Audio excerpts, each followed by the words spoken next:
Hey everybody, today I want to focus on the topic of compression and how we introduce it in the mastering process. And there's various ways we can introduce just the concept of compression or dynamic processing in general for various purposes. Some reasons are completely different than other reasons, and I want to just focus today on one of the reasons that we might want to introduce compression in the middle of our signal path. In other words, EQing into compression and understand how that process works. Because when you EQ into compression, there is an audio shape that's going on, something to work up against that influences the overall global shape. So the compression has a character and a shape to how it shapes the audio. The shape of the audio has a shape already, EQ'd or uneq'd, and then you can alter that shape of EQ into the shape of compression, and all of these things build on one another to create a great whole at the end. So when to introduce more compression and when not to? Is it for reasons of trying to get hype, trying to get energy, trying to bring out something of the mix, or is it for the reasons of creating a shape, as I was saying before, and an overall tightness and glue and connectivity that you can then EQ and work up against? And the example that I'm going to show today will show just that. What I'm going to do is EQ a song without a type of tube compression. It will have other types of compression in the chain, but with the absence of a particular type of tube compression. And then what I'm going to do is do the same thing, but introduce that tube compression. And I'm going to show you how I need to EQ different to make the most out of what that tube compression is doing and the shape that it's introducing, and what type of shape shifting I'm going to have to do to accommodate that type of introduction. And then I'm going to A/B between the two and discuss what it's doing and what might be better and what might be worse in this particular case. And we might find that without that tube compression might in fact be better. But it's not so important what is better and what is worse. What's important is understanding what it's doing, because that's going to inform your decisions, and it's going to create a scenario where you're not just learning how to EQ this one song, but through this example, you'll be able to EQ a million different songs and a million different scenarios that could be put onto your desk that morning. And you'll begin to create a certain level of confidence no matter what arrives on your desk that morning, because you'll know what to do with compression. So here we go. The first thing I'm going to do is work on a song without that tube compression that I was going to introduce in a second. It's a band called the Gitas. The song is called Shotgun, and it's mixed by JP Berreondo. And it's a really, really nice, big, punchy, expansive sounding mix. And I'm really just going to focus on the end here, just so you have an idea of the flat mix, and then I'm going to flip over to what I have on the board. Here we go.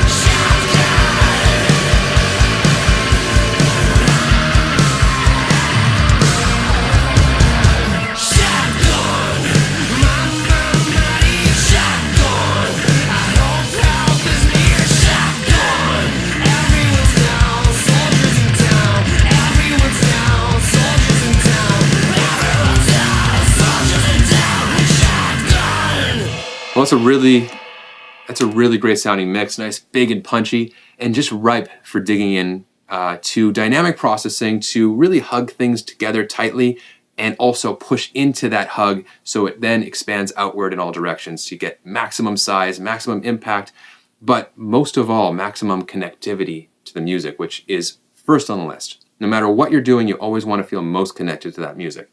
So I already have something on the board here that I'm going to play for you guys. I'm actually going to jump a little further even, so where it really gets heavy. And I really want to focus in on that kick being the first foundation of the mix, and then the bass on top of that, the guitars and the vocal, and then everything that's going on in the top part of the drums and the cymbals, and have all of these elements as an idea in my head working with one another, not fighting against one another, but working to create this beautiful blend and has energy and impact that just rocks your socks off. And the more it builds, the more you want to just lean in and feel it all come around you, and that's what we're going for here. So here we go. This is without the introduction of tube compression. Everything else in the chain that I often like to go to for a punchy mix like this, which is a combination of these two EQs working off each other, tube and solid state into some high frequency limiting, into some solid state compression, and then clipping the converter in this case on the back end from analog to digital and some digital limiting on the back end. No tube compression. This is the absence of tube compression. So here it is with that, and then we're going to try some tube compression after it.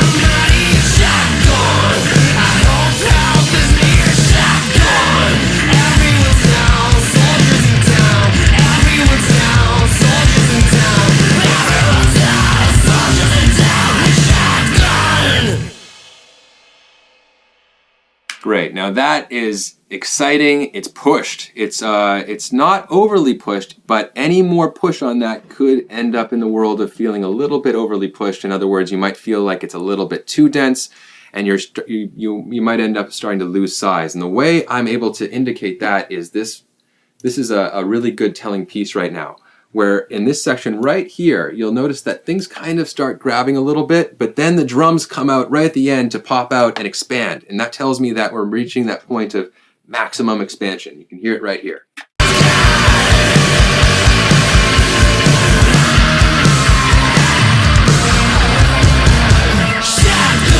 Those big drum hits at the end, they still come out and they're still powerful and they don't feel smaller on that build. They're still expanding. That tells me that I have room to push, but I'm at the point now where I'm good. I don't want to push it any further. This is going to be hard to beat, especially with introducing compression. And it could be that with the introduction of compression, my EQ shape feeding into the compression will shift a little bit. So I'm going to be aware of that, and it's going to be very much based off an intuitive reaction to what's happening as soon as I introduce that compressor. So let's take a look at what this compressor is doing. I want to, in this case, use a Shadow Hills mastering compressor with the feature of having the sidechain feature implemented, and that is at 80 hertz. So what that means is that nothing below 80 is going to create that compressor to move. It's not going to react based off anything below 80, which is great because this is a very powerful kick-heavy song.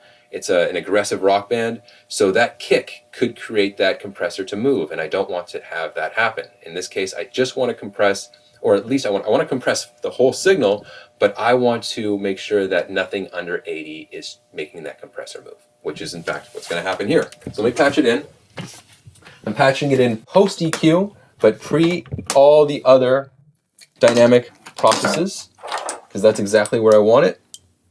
For having the ability to EQ into the compression and understanding that shape that it introduces.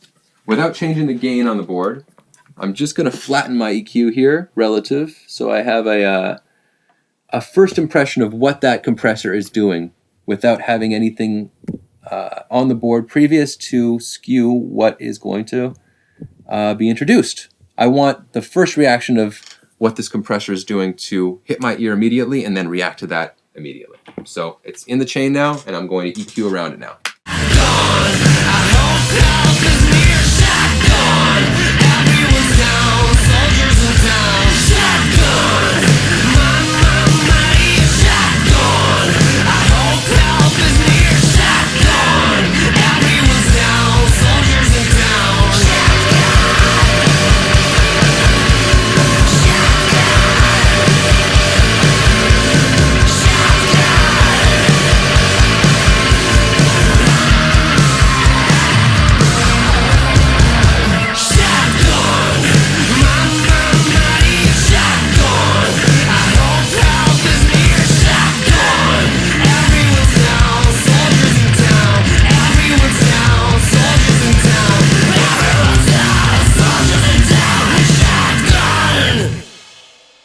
Hugging everything towards the center. Imagine you just added 10% more gravity to the planet Earth, right? Everything's being sucked down into the middle.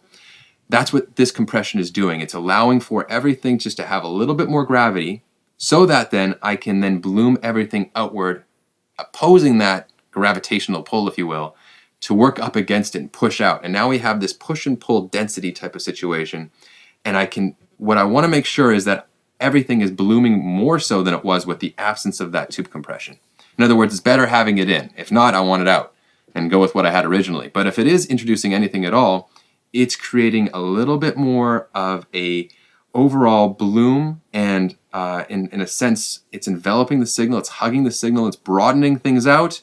And the thing to go off in terms of what it might be taking away is that expansion. Are the cymbals feeling like they're fully reaching?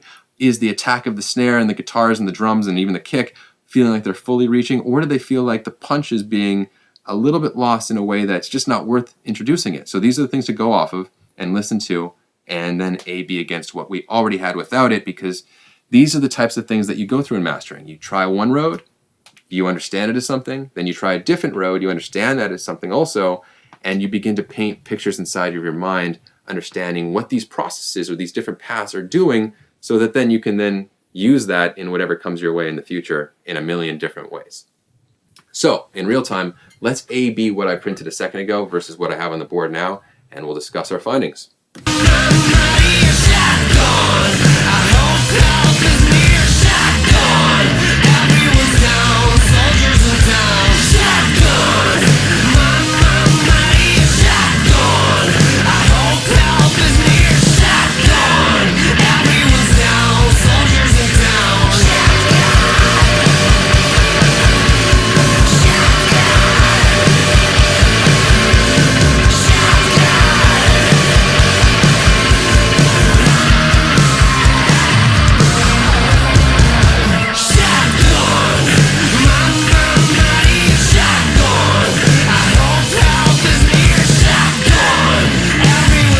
I personally prefer the previous without the tube compression. It's totally subjective. Without the tube compression in this particular case, based off the arrangement, the mix, the density, the punch, everything, I find that without it, I'm enjoying the punch, the separation between the elements, the clarity.